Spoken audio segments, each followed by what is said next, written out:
আবার যদি শেখ হাসিনা দেশে ফেরেন, তাহলে তারেক রহমান, যিনি এই মুহূর্তে বাংলাদেশের প্রধানমন্ত্রী, বেগম খালেদা জিয়ার সঙ্গে শেখ হাসিনার সম্পর্ক কিছুটা অম্লমধুর। দুজনে একসঙ্গে জোট বেঁধে যেমন নির্বাচনে লড়াইও করেছেন, তেমনি বিরোধিতাও কিন্তু প্রচুর ছিল। তাহলে তারেক রহমান কিভাবে মেনে নেবেন?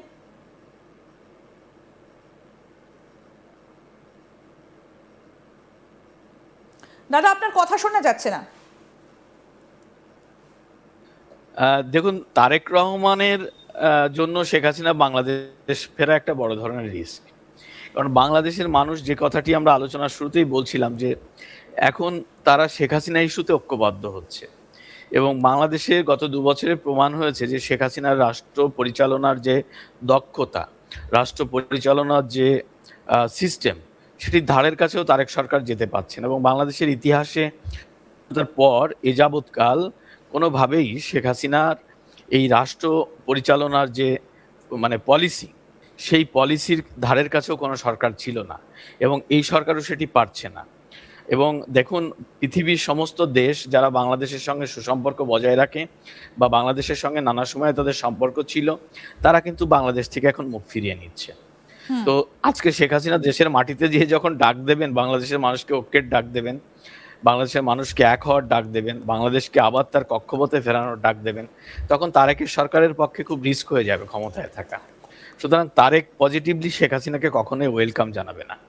এটি তার জন্য, তার দলের জন্য ভীষণ ধরনের রিস্ক আছে।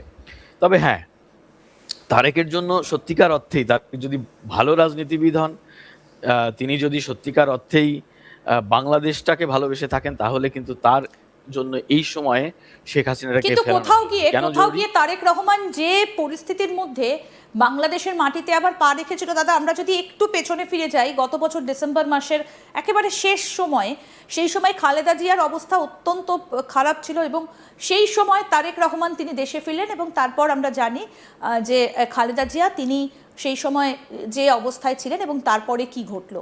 কিন্তু এখন প্রশ্ন হচ্ছে, কোথাও গিয়ে শেখ হাসিনা এই খালেদা জিয়াকেও তো একটা সময় গৃহবন্দী করেছিলেন, তাকে জেলেও যেতে হয়েছিল। সেগুলো কি কোথাও গিয়ে তারেক রহমানকে নাড়া দেবে না? কারণ একদিকে তার দেশ, একদিকে তার মা।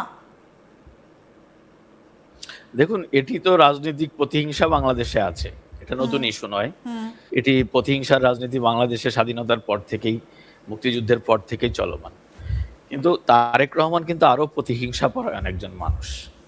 তার বিরুদ্ধে কিন্তু 21শে আগস্ট শেখ হাসিনাকে হত্যার বড় চেষ্টার বড় একটা অভিযোগ কিন্তু বাংলাদেশে রয়েছে, যেটাই 21শে আগস্ট গ্রেনেড হামলা।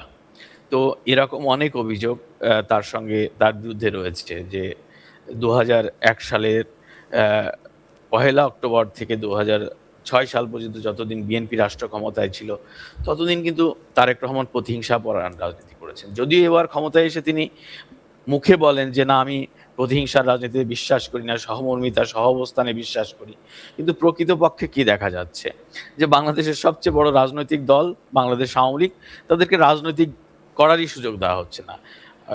আপনার প্রজ্ঞাপন জারি করে আমাদের কাছে যেটা খবর রয়েছে, যে গতকাল সরাসরি সম্প্রচারটাও বাংলাদেশে হয়নি, সেই লিংক মাধ্যমেই সেটা বাংলাদেশের মানুষজন শুনেছেন এখনো পর্যন্ত।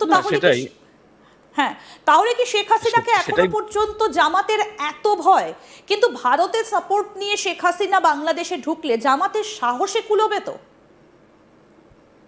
দেখুন, একজন, আমি তো বললাম যে শেখ হাসিনা শুধু একজন বাংলাদেশের আওয়ামী লীগের সভানেত্রী বা সাবেক প্রধানমন্ত্রী নয়, তিনি বাংলাদেশের জাতির পিতার কন্যা, এবং তিনি বাংলাদেশের মানুষের সঙ্গে মিশে গেছিলেন, মিশে আছেন।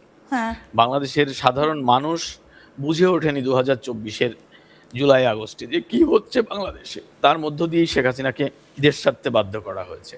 কিন্তু বাংলাদেশ ছাড়ার পরে কিন্তু বাংলাদেশের মানুষ বুঝে গেছে যে আসলে শেখ হাসিনার বিরুদ্ধে কি ধরনের ষড়যন্ত্র হয়েছে, এবং একের পর এক ইউনূস এবং তারেক সরকারের যে ব্যর্থতা, এই ব্যর্থতা আরো চোখে আঙ্গুল দিয়ে দেখিয়ে দিচ্ছে যে বাংলাদেশটা কোথায় গেছে। সুতরাং শেখ হাসিনা, বাংলাদেশের মাটিতে শেখ হাসিনাকে মেরে দেওয়া হবে, হয়তো জেল আইন অনুযায়ী জেলে পোড়া হতে পারে, কিন্তু ধরে নিয়ে মেরে দেওয়া বা তাকে প্রতিরোধ করার সৎসাহস বা অবস্থান তার আছে কিনা আমার জানা নেই, জামাত বিএনপির আছে কিনা। কিন্তু শেখ হাসিনা যদি দেশের মাটিতে ফিরতে পারেন, তার দলের যে নেতাকর্মীরা আছেন তারা কিন্তু খুব সাহসী।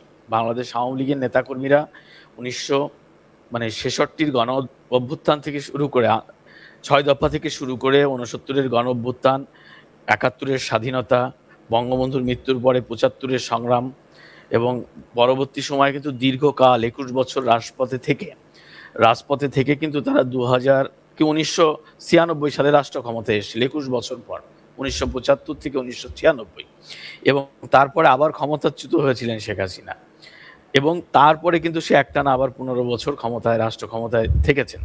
সুতরাং তার দলের নেতাকর্মীদেরকে আসলে বুঝতে দেওয়া হয়নি। এবং যে কথাটি আমি একটু আগে বলছিলাম যে বাংলাদেশে দুটো জিনিস শেখ হাসিনাও বললেন, যে গণভবনে কি ঘটেছিল, রাষ্ট্রযন্ত্র কিভাবে তার সঙ্গে বেইমানি করেছে, সে কথা তিনি নিজেও বলেছেন। এবং আমরা কিন্তু এটা কিন্তু প্রমাণিত সত্য যে বাংলাদেশের যারা আইন শৃঙ্খলা রক্ষাকারীর দায়িত্বে ছিলেন সেই সময়, সেনাবাহিনী রাজপথে ছিলেন এইসব আন্দোলন সংগ্রাম থামানোর জন্য, তারাই আন্দোলনকারীদের সাথে সম্পৃক্ত হয়ে এই অঘটনটি কিন্তু দাদা, ঘটিয়েছে। কোথাও গিয়ে কি মনে হয় যে শেখ হাসিনা এটা বাংলাদেশের মানুষকে একটা টোপ দিয়ে দেখলেন যে তিনি যদি দেশে ফেরেন তাহলে কি কি হতে পারে? এটা কি একটা টোপ? দেখুন, এটা তো আমি বলছি যে এটি খুব কঠিন কাজ। শেখ হাসিনার বাংলাদেশে ফেরাটা এত সহজ না।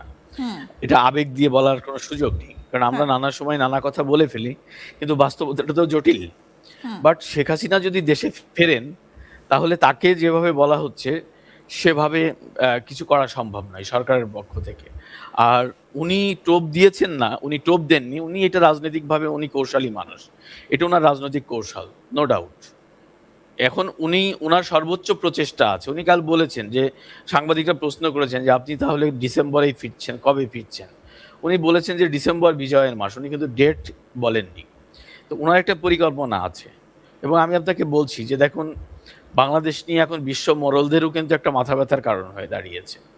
বাংলাদেশ একটি ছোট দেশ হলেও তাকে ঘিরে কিন্তু অনেক রাজনীতি, ভূ রাজনীতিতে অনেক খেলাধুলা হচ্ছে, বিশ্ব রাজনীতিতে অনেক জটিলতা তৈরি হচ্ছে বাংলাদেশ নিয়ে। সেই জটিলতা থেকে বের হতে হলে শেখ হাসিনার বিকল্প নেই, আওয়ামী লীগের বিকল্প নেই। এবং সেই জায়গা থেকে দাঁড়িয়েই হয়তো আজকে শেখ হাসিনা আওয়াজ তুলছেন দেশে ফেরার জন্য।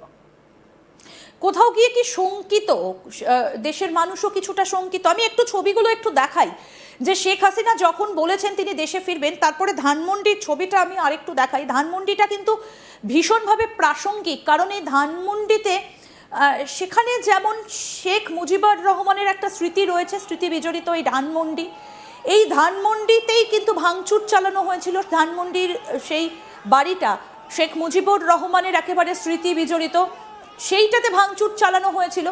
আবার সেই ধানমন্ডির মানুষই জয় বাংলা স্লোগান দিচ্ছেন। এই যে আমরা দেখাই যে ঢাকার এই যে ধানমন্ডি, ঢাকার রাজপথে জনতার আনন্দ, হাসিনা আসবে, বাংলাদেশ আবার হাসবে, এই যে এই ছবিটা, জয় বাংলা স্লোগান, আমরা একটু শোনাই।